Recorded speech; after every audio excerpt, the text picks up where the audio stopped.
porque geralmente são modelos que consomem bastante memória, ou melhor, bastante recursos, e que vai acabar que, no final das contas, necessitando de uma atenção especial de nós, cientistas de dados, para contar situações de modelo. Então, vou falar um pouquinho agora sobre estratégias de deploy de Machine Learning, e eu vou falar um conjunto de tecnologias que eu vivencio no dia a dia, e vou passar um pouco para vocês minha experiência sobre essas tarefas. Então, eu vou abordar um pouquinho no começo o que é um deploy, ferramentas para deploy, e vou falar sobre o TensorFlow posteriormente. Eu gostaria de começar falando sobre o Docker, né? Eu acho que o Docker é uma ferramenta bastante conhecida no meio da ciência de dados, porque se a gente voltar um pouquinho no tempo, lá atrás, as antigas máquinas virtuais, né, as VMs, que eram basicamente processos rodando em cima de um sistema operacional, eles detinham um grande consumo de recursos e um grande consumo de memória. Então, hoje em dia, o Docker ficou popular por quê? Porque é uma aplicação, ou melhor, um processo que roda em cima de um sistema operacional que de forma leve e concisa. Então, basicamente, resumidamente, o Docker é responsável por empacotar aplicações e também responsável também por fazer o deploy desses modelos.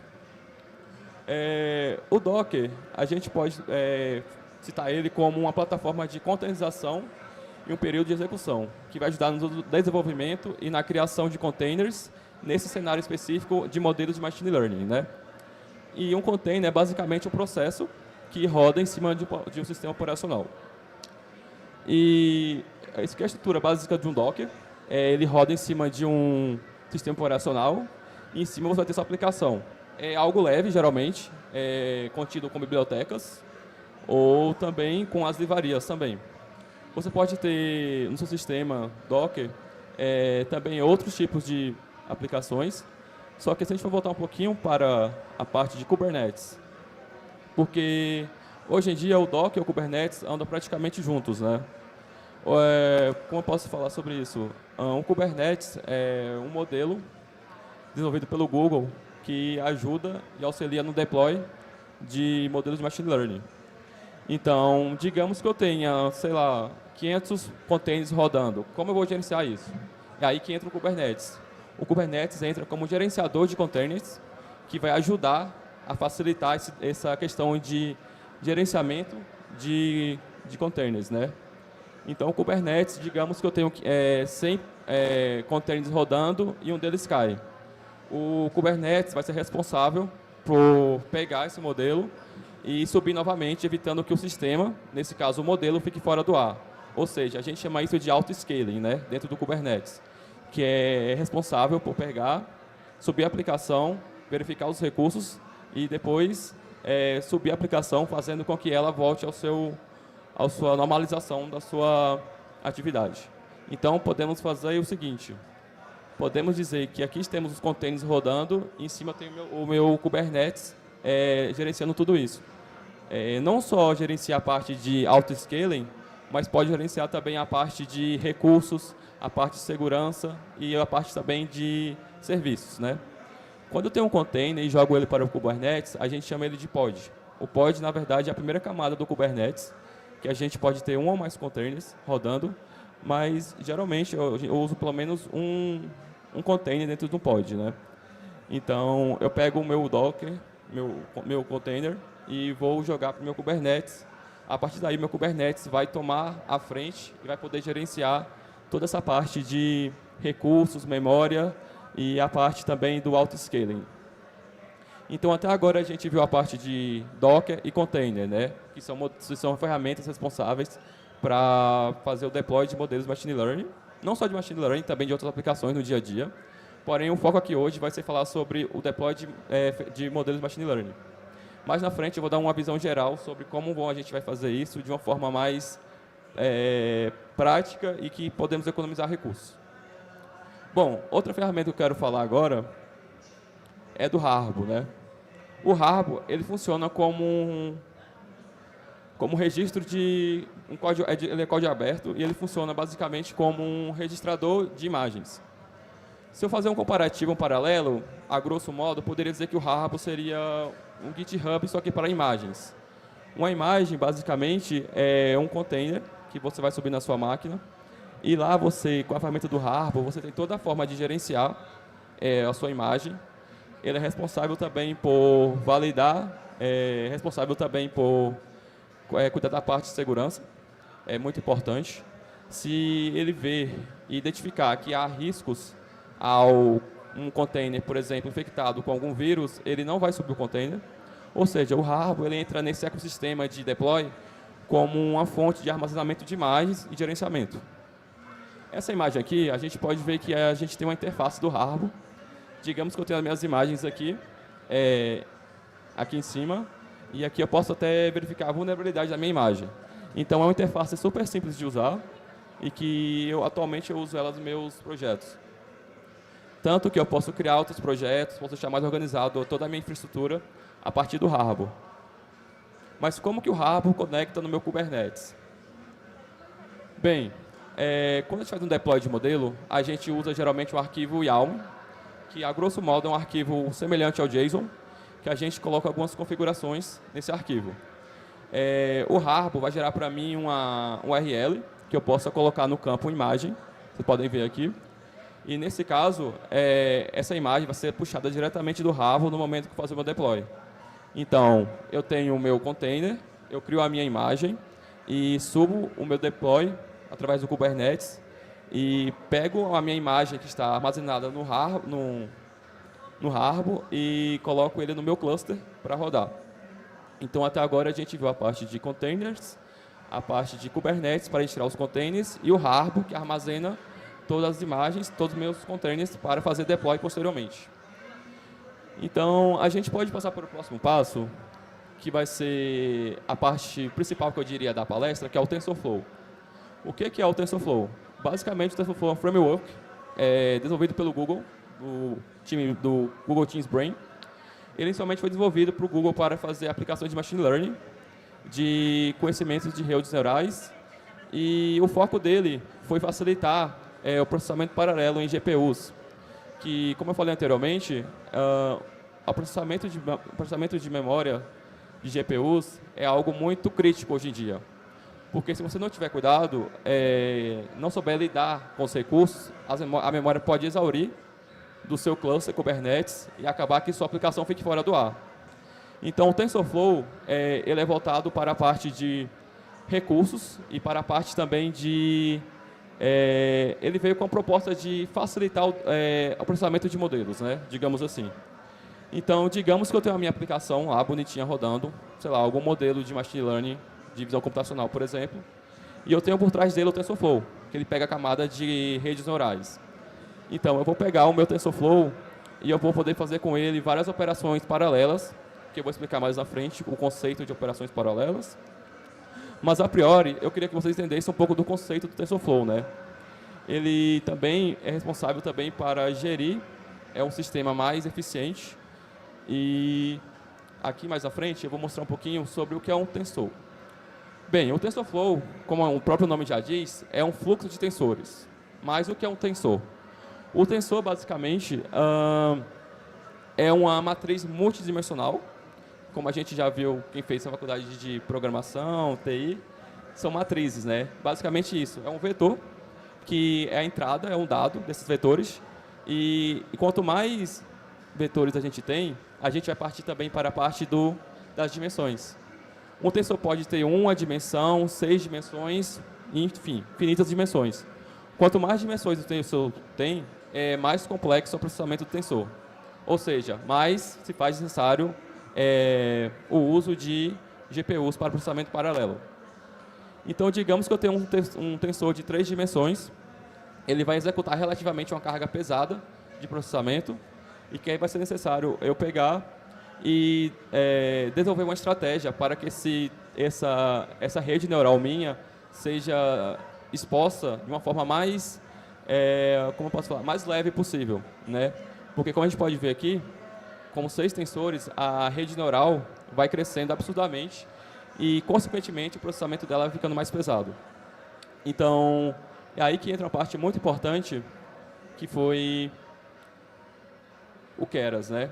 O Keras, basicamente, é a API do TensorFlow, Antes eles rodavam separados, só que a partir da versão 2.0 do TensorFlow, o Keras virou uma API padrão para o TensorFlow. Ou seja, o Keras viu que o TensorFlow era uma tecnologia promissora do Google e acabou que na versão 2.0 ela foi incorporada lá em 2019. E hoje em dia a gente pode fazer o treinamento desses modelos usando o Keras também, que é um ótimo back-end para processamento de modelos de machine learning. Bem, eu queria ter essa curiosidade apenas do Keras, né, porque hoje em dia ele também é bastante utilizado. Mas a gente voltar lá um pouquinho atrás e falar do processamento paralelo, a gente pode fazer uma comparação. Digamos, eu tenho uma lanchonete e eu estou fazendo meu serviço, estou montando um sanduíche. Uma pessoa tem que montar 20 sanduíches. Vai demorar, obviamente, um tempo considerável. Agora, se eu tiver 4 pessoas, 5 pessoas montando esse sanduíche, ou mais de um sanduíche, a gente vai ver que o tempo vai diminuir consideravelmente. Ou seja, a gente vai pegar a mesma tarefa e vai dividir para várias pessoas. É isso que a gente quer falar do processamento distribuído com a NVIDIA. Então, tudo isso que eu falei até agora, o Kubernetes, o Docker, o Harbor, o TensorFlow, eles se unem basicamente ao ecossistema de deploy. Mas tudo bem, tudo certo. Eu fiz o meu deploy, mas como eu vou gerir o meu deploy, né? Como eu vou saber se estão faltando recursos à GPU, se eu preciso fazer uma distribuição paralela dos recursos ou não? Então, aí que entra a NVIDIA, né? A NVIDIA hoje em dia é um dos principais distribuidores de GPUs para modelos de machine learning. Está crescendo exponencialmente. E a NVIDIA desenvolveu um projeto chamado NVIDIA Developer, que é basicamente um conjunto de ferramentas prontas para você fazer o deploy do seu modelo de machine learning. Imagina que eu tenho um modelo de machine learning, um container, e que eu preciso montar esse container com o TensorFlow, por exemplo. Então, seria um pouco mais complexo pegar a versão correta do TensorFlow, pegar a versão correta das kits de ferramenta da NVIDIA, pegar a versão correta do Python, que é a versão que a gente trabalha geralmente com esses modelos, né? Então, gerir versões de frameworks, versões de bibliotecas e jogar isso dentro de um container é algo meio que complexo hoje em dia para cientistas de dados, né? Então, isso é até um case que eu tive recentemente, que eu estava tendo o desafio de criar um modelo de machine learning qualquer, só que eu estava com dificuldade com a parte do deploy, de criar a imagem do modelo. Porque eu tinha meu modelo rodando, só que eu tinha uma GPU rodando também, só que eles não conseguiam conversar entre si. Ou seja, o modelo toda hora ia para fazer o processamento na CPU e acabava que atrasava a execução do modelo. Digamos que era um modelo de NLP, por exemplo, que lia um documento e demorava mais que o esperado. Acabei que eu andei pesquisando sobre o NVIDIA Developer e ele contém o NVIDIA NGCC. O que é isso? Dentro do NVIDIA Developer, a gente tem o NVIDIA GCC, que é basicamente um catálogo de containers prontos que você pode pegar e pode procurar a tecnologia específica que você quer. Nesse caso, a gente está focando no TensorFlow. E dentro desse catálogo, você vai buscar o TensorFlow e ele já oferece todo o ecossistema dentro do container para rodar esses modelos. Ou seja, você tem toda a parte de aceleração da GPU dentro do container, que é muito importante. Você tem a parte de inteligência artificial. Você tem todos os drives da NVIDIA disponíveis para você fazer os cálculos. E tem também o NVIDIA SMI, que é basicamente um registro que você dá no terminal que vai mostrar toda a parte de GPU, os detalhamentos, quanto de memória daquela GPU foi consumida. Isso é muito importante, porque não basta fazer só o deploy do modelo de machine learning. É necessário também a gente se preocupar com a parte de recursos. Porque se eu tiver mais de um modelo rodando no meu cluster, digamos que eu tenho um pod rodando um modelo de visão computacional, outro de NLP, e, sei lá, mais outro de NLP, 3 modelos rodando, e eu executar os 3 única vez de forma paralela, e a GPU não tiver recurso suficiente para isso, o modelo vai cair. Ou pelo menos um deles vai cair, e aquele pod que está rodando, que o pod, no caso, seria o container que está rodando, ele vai morrer, e o seu modelo vai ficar fora do ar. Então, é importante se preocupar com a parte de recursos, porque hoje em dia é uma das partes mais críticas que a gente tem para falar sobre containers, né? E o NVIDIA NGC vem exatamente para resolver esse tipo de problema. Ele atua como um catálogo no site da NVIDIA. Você pode pegar, se você clicar dentro de algum desses campos aqui, vai aparecer os comandos para você instalar o container que você deseja, né? Nesse caso, o TensorFlow. Então, ao iniciar o container, você vai ter todo um ambiente já pronto para você rodar os seus modelos de Machine Learning, o que vai dar uma memória exponencial no seu processamento do seu modelo. Então, digamos que eu posso pular essa etapa mais complexa e mais demorada de criar um ambiente, criar um container do zero para rodar meus modelos. Ou seja, eu posso ir na NVIDIA, eu posso pegar os modelos, os containers prontos de TensorFlow, eu só preciso me preocupar com o meu código, que está rodando meu modelo, meu script, preocupar com o meu modelo em si, como ele vai subir, e posteriormente eu vou mostrar para vocês um pouco como que esse código funciona. Porque o TensorFlow dispõe de alguns códigos e algumas funções que vão auxiliar no processamento desse modelo na parte de paralelismo, tá? Então, como eu falei anteriormente, né, o TensorFlow e a NVIDIA tem essa parceria aí para poder auxiliar no deploy de modelos de Machine Learning e auxiliar também, principalmente, na parte de GPU. Como a gente viu também, ele oferece várias outras bibliotecas, várias outras ferramentas responsáveis, cada uma inerente à sua parte. Hoje em dia eu uso muito o cuDNN, que é uma biblioteca responsável para gerenciar GPUs dentro do container. E basicamente o pré-requisito para eu ter esse modelo disponibilizado é um Docker Engine, que eu falei anteriormente. Eu preciso ter também o meu NVIDIA, os drives de GPU, para poder reconhecer. E o NVIDIA Container Toolkit, que é basicamente o kit de ferramentas que você instala, só que no caso do catálogo lá do modelo do TensorFlow que eu mostrei anteriormente, esse kit já vem instalado. Então fica mais fácil ainda a parte de deploy, né? Como a gente pode perceber, é um sistema bem completo, que a NVIDIA se preocupou bastante em acelerar essa parte de modelos de Machine Learning. E aqui a gente pode ver nessa ilustração como que funciona, ilustrado, um modelo de um container de TensorFlow, né? Podemos ver que lá, na primeira instância, a gente tem as GPUs da NVIDIA rodando, obviamente, e um pouco mais em cima tem o driver da NVIDIA que faz a comunicação entre a GPU e entre os drivers, né? E um pouco mais acima a gente tem o Docker, que é a parte que vai gerenciar isso tudo. E lá em cima a gente tem nossas aplicações, que são nossos modelos de Machine Learning. Então a gente tem um sistema completo de como funciona essa parte de modelos e containers através da NVIDIA. Então, hoje em dia, a GPUs da NVIDIA oferece suporte excelente para deploy de modelos, que você pode fazer qualquer operação um pouco mais crítica e configurá-la para que ela não tenha muita... não exaure os recursos, né? Então, digamos que eu tenho a minha aplicação rodando já em produção. Eu fui lá na NVIDIA NGCC e baixei o meu container do TensorFlow. E agora eu quero saber como eu faço para poder gerenciar a minha GPU de forma mais personalizada, né? Eu tenho meu modelo lá em produção, meu modelo está rodando, e eu quero saber agora como que eu faço para poder gerenciar a GPU de uma forma mais direta e mais personalizada. Bem, o TensorFlow, como eu falei, ele oferece um suporte muito excelente para GPUs. E o que a gente pode perceber que se você importar o TensorFlow e você usar uma função do list physical, ele vai listar a GPU disponível no seu cluster, né? Geralmente vai ter mais de uma GPU disponível. Nesse caso, nesse exemplo, a gente pode ver que tem apenas uma GPU física. Então, se tivesse mais de uma, obviamente, iria colocar a quantidade de GPUs, 2 ou 3.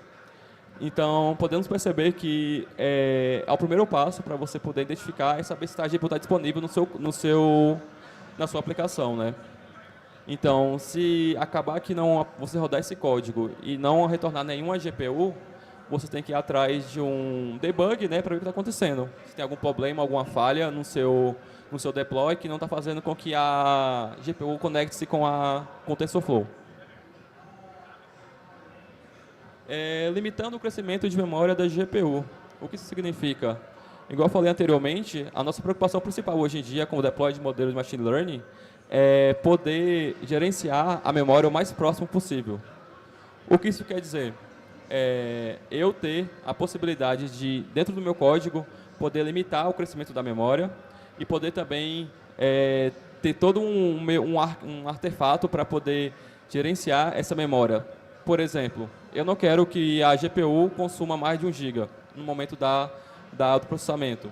Eu vou poder, posteriormente, pegar esses modelos e vou poder limitar esses recursos, fazendo com que a minha GPU não exaure os recursos dela, entendeu? Então, a gente pode partir para 2 caminhos, né? O primeiro caminho, a gente pode fazer usar a parte de automática. O que seria? Seria uma parte um pouco mais abstrata. Eu declaro a minha função de Experimental Logical Devices, e que essa função vai basicamente pegar e vai automaticamente alocar apenas a quantidade necessária de memória na hora do meu processamento. Então, eu vou subir minha aplicação, eu vou inserir o meu código e eu vou pegar e vou definir automaticamente, né? Na verdade, o TensorFlow vai fazer essa tarefa de definir a parte do TensorFlow. Então, digamos que eu tenho um modelo rodando. Antes do modelo rodar, eu coloco esse código e ele vai fazer a parte toda do processamento. Ele vai pegar automaticamente e vai identificar até que ponto aquela aplicação pode consumir meus recursos de GPU. Então, é uma parte importante.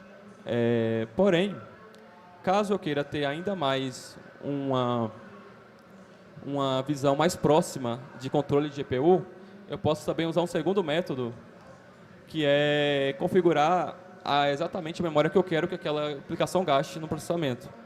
Então, o TensorFlow permite isso, né?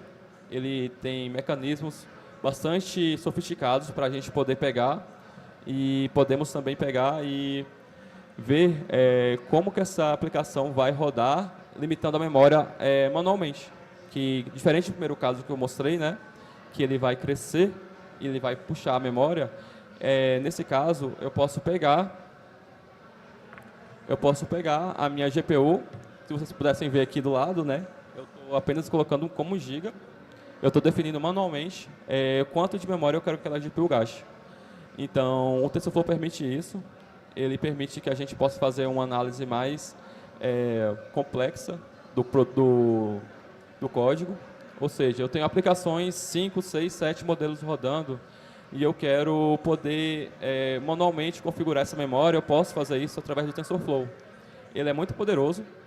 Inclusive, ele tem uma particularidade muito importante, que também é uma boa prática para deploy de modelos, que é a parte de poder processar a carga mais pesada no modelo na GPU, e depois eu posso pegar essa carga já processada e jogar para a CPU, caso eu queira também ter uma estratégia de usar essas duas paralelamente, né, a CPU e a GPU. Então, o TensorFlow permite isso também. Eu posso basicamente setar no início do código que eu quero rodar na GPU, a parte de processamento mais pesado, e depois eu posso pegar e posso jogar para a GPU a parte do processamento mais... para a CPU, perdão. A parte do processamento mais leve. Então, eu posso estar trabalhando simultaneamente essas duas ferramentas para mim. E, em cima disso, né, a gente pode também ver que o TensorFlow foi desenvolvido, basicamente, como uma maneira de facilitar a vida do cientista de dados, né? Porque, hoje em dia, é muito difícil você dar conta de, além de fazer a parte de modelagem, se preocupar com a parte de otimização do seu modelo. Porque, além de fazer toda a parte de modelagem, predição, treinamento, a gente tem que se preocupar também com a parte de como disponibilizar esse modelo da melhor forma. Foi por isso que eu trouxe para vocês essa parte de deploy, porque é muito importante a gente focar também na parte de otimizações, né? Então, o TensorFlow, ele ajuda bastante nisso. Ele basicamente funciona, como falei anteriormente, com matrizes multidimensionais, que vai ajudar e auxiliar na parte de processamento. Ele vai fazer todo o fluxo de dados, vai ter um tensor como entrada e vai fazer o fluxo dentro do modelo, digamos, da rede neural, e vai dar como saída o resultado desse modelo. Então, é muito importante a gente ter conhecimento, eu acho, do TensorFlow, porque foi um dos primeiros frameworks que eu tive contato no mundo da ciência de dados e que ele me auxiliou bastante. E logo após veio a NVIDIA, né? A NVIDIA veio também depois que um case que eu tive no meu trabalho, que eu estava tentando rodar modelos de machine learning na GPU, só que eu não estava conseguindo. Acabava que a GPU exauria os recursos e eu não sabia como gerenciar isso. Então, acabei que eu pesquisando, eu encontrei a NVIDIA, que oferece esses pacotes de modelos para poder ajudar aí o cientista de dados no dia a dia. Então, isso é muito importante, a gente focar um pouco nessa parte mesmo de otimização, de modelos. O Keras também está aí para ajudar bastante. Então, a gente pode ter bastante desempenho, né, e bastante recursos economizados através dessas boas práticas. Então, esse ecossistema todo montado, claro que existem outros tipos de ecossistemas, mas eu trouxe um pouco da minha realidade do dia a dia para mostrar para vocês, né, como que é feito. Então, é basicamente isso. Gostaria de falar que ainda tem muito a crescer, eu acho, nessa parte de processamento de modelos, a NVIDIA, porque eu acho que é só a ponta do iceberg. Mas com o que a gente tem hoje, a gente já tem um sistema bastante complexo e, diga-se de passagem, que é um sistema bastante útil também no dia a dia do cientista de dados. Então, eu diria para vocês que estão começando na carreira ou quer transicionar de carreira, procure o TensorFlow, procure a NVIDIA, é bem importante. Pesquise ferramentas de Docker, Kubernetes também, que vão auxiliar bastante o aprendizado de vocês no dia a dia também. E, no mais, é isso. Muito obrigado. Essa foi a palestra. E meus dados, para quem quiser, só escanear.